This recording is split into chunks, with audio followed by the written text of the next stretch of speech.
Hello, my dear students. Welcome to your science class. Here is part 4 for you, that is transportation in animals and plants.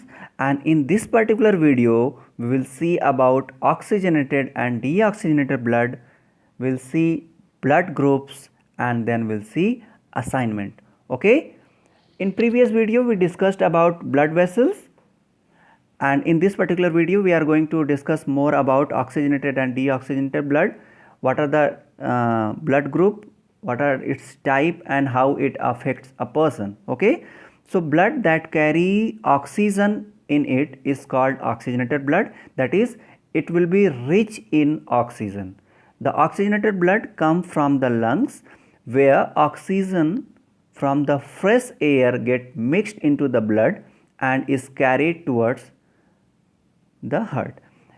If you remember in previous chapter, that is respiration in organisms, we discussed how blood gets oxygen. आपको बताया था कि कैसे जो हमारे blood में oxygen आती है तो लंग्स की मदद से आती है, और ये लंग्स बाहर से एयर से ऑक्सीजन लेता है और फिर ब्लड में मिक्स करता है, और फिर वो ब्लड हार्ट में जाता है, और फिर हार्ट क्या करता है, पूरे बॉडी पार्ट को वो प्रोवाइड कराता है. ओके, तो जब ऑक्सीजन की मात्रा ब्लड में ज़्यादा होती है तो उस ब्लड को हम ऑक्सीजनेटेड ब्लड कहते हैं, और जब ऑक्सीजन की मात्रा कम होती है और कार्बन डाइऑक्साइड की मात्रा ज़्यादा होती है तो उस तरीके के ब्लड को हम क्या कहते हैं, deoxygenated blood.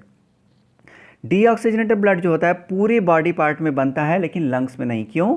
Because lung is the place where blood gets oxygen. From where? It gets oxygen from the air.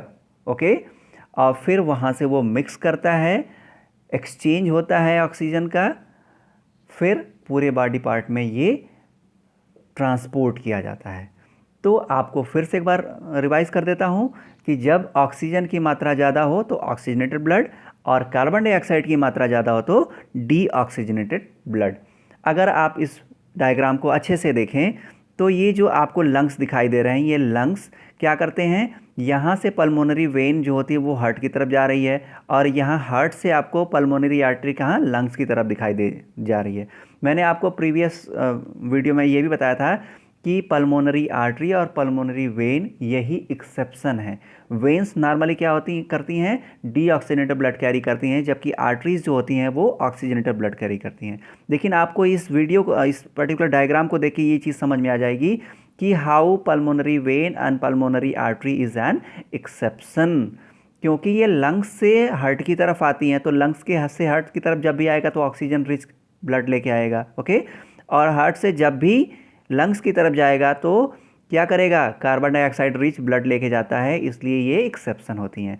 Heart से आर्टरीज क्या करती हैं, पूरे बॉडी पार्ट को लेके जाती हैं. ये कैपिलरीज जो आप देख रहे हो ये समझ लीजिए कि बॉडी पार्ट हैं ये, क्योंकि ये कैपिलरीज वहीं पाई जाती हैं. ठीक है, और फिर ये कैपिलरीज से ये जो वेन्स हैं ये फिर वापस हार्ट की तरफ. तो इससे ये पता चलता है कि जो आर्टरीज हैं वो क्या करती हैं, आर्टरीज जो हैं वो ऑक्सीजन रिच ब्लड कैरी करती हैं, वेन्स जो होती हैं वो carbon dioxide rich blood carry करती हैं. ये होता है ब्लड सर्कुलेशन, इसी तरीके से हमारी बॉडी में होता है. ठीक है, अब हम अगला पार्ट जो डिस्कस करने जा रहे हैं वो करने जा रहे हैं, बहुत ही इंपॉर्टेंट टॉपिक है, blood groups. Okay, the blood group of an individual human beings always remains unchange throughout their life. इस बात को हमें याद रखना चाहिए कि जो ब्लड ग्रुप हमें अपने मम्मी पापा से मिल गया है वही ब्लड ग्रुप पूरी लाइफ रहता है, क्योंकि वो जेनेटिक होता है, उसमें कोई परिवर्तन नहीं होता है. किसने खोजा था? कार्ल लैंडस्टीनर ने ब्लड ग्रुप खोजा था, और उन्होंने 4 ब्लड ग्रुप बताए, A B and O. Okay, तो ये 4 ब्लड ग्रुप उन्होंने बताया कि कुछ सब्सटेंस होते हैं हमारे आरबीसीज पे जो ये डिसाइड करते हैं कि A B and O. Okay, ये 4 ग्रुप बताए. जब आप बड़ी क्लासेस में जाएंगे तो आपको बताया जाएगा कि कौन सी चीज़ें होती हैं जिसकी वजह से ऐसा होता है. ठीक है, अभी फ़िलहाल में हम इसके बारे में जो हमारे उसमें सिलेबस में है इसको हम जान लेते हैं कि every man has one of these 4 groups of blood which is inherited from parents to offspring and is never change. मैंने आपको पहले बताया कि ये कभी बदलेगा नहीं, जो मिल गया है बच्चे में वो बुढ़ापे तक रहेगा। ओके, और ये भी याद रखिए कि हमारे इस अर्थ पे जितने भी ह्यूमन बींग्स की जो प्रजातियां हैं वो इन्हीं 4 ब्लड ग्रुप में से कोई ना कोई ब्लड ग्रुप रखेंगे, या तो ए होगा, या तो बी होगा, या तो ए बी होगा, या तो ओ होगा। Okay, if a person gets injured and heavy blood loss occur, there is a need to give blood of other people to the patient. ये बहुत ही अच्छी बात है कि हम ब्लड डोनेट कर सकते हैं और जिसका ब्लड ग्रुप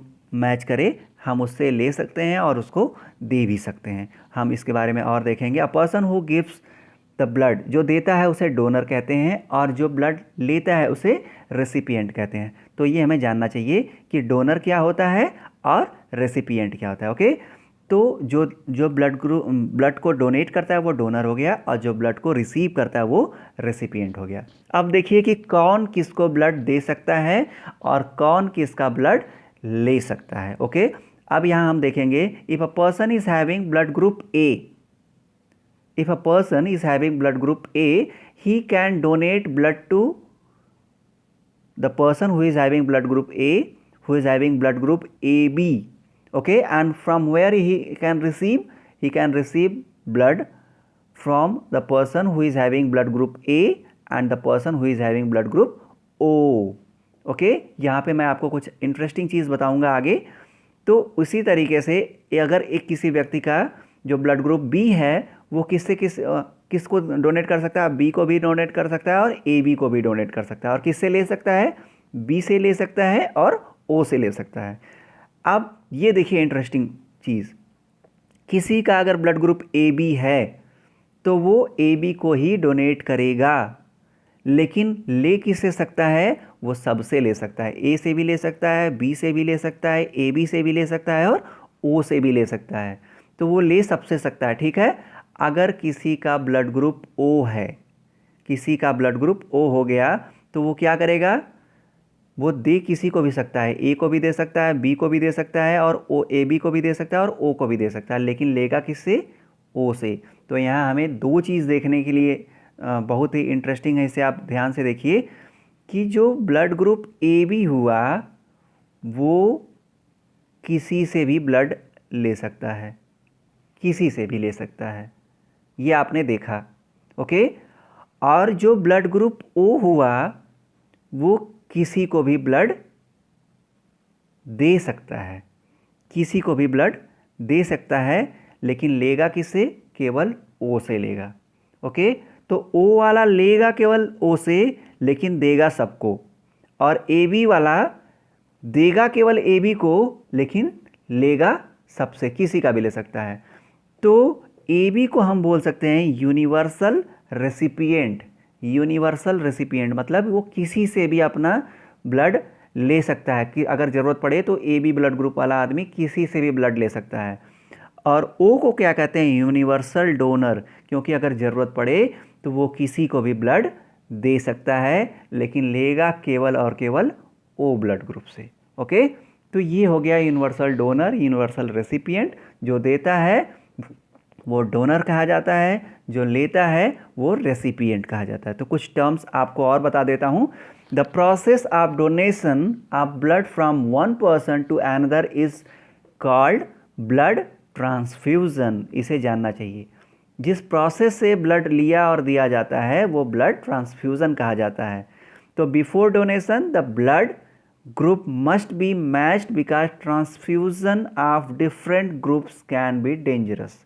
अगर बिना मैचिंग के ब्लड दे दिया जाए तो वहाँ पर्सन की डेथ होने की संभावना बढ़ जाती है। ये याद रखिए, बहुत ही खतरनाक होता है, पूरे बॉडी का जो मैकेनिज्म होता है वो डिस्टर्ब हो जाता है। ओके, और फाइनली अगर ज़्यादा हो जाए तो मर जाता है आदमी। This matching of blood group is called blood group compatibility. अगर कॉम्पैक्टिबिलिटी है तो डोनेशन होगा, कॉम्पैक्टिबिलिटी नहीं है तो डोनेशन नहीं होगा, ये होता है। ओके, तो ये हमारा हो गया पूरा कंटेंट डिस्कशन। तो आपको मैंने बताया कि ऑक्सीजनेटेड ब्लड मतलब जहाँ ऑक्सीजन का अमाउंट ज़्यादा है, डीऑक्सीजनेटेड मतलब कि जहाँ पे कार्बन डाइऑक्साइड का अमाउंट ज़्यादा है।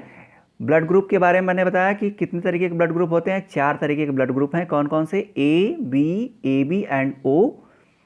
ओके, ए बी जो है वो यूनिवर्सल रेसिपिएंट है, ओ जो है यूनिवर्सल डोनर है। ओके, इस लेने देने के प्रोसेस को क्या बोलते हैं? Blood transfusion. और अगर एक व्यक्ति जो है दूसरे के ब्लड ग्रुप को ले सकता है या मैचिंग है तो उसको क्या बोलते हैं हम?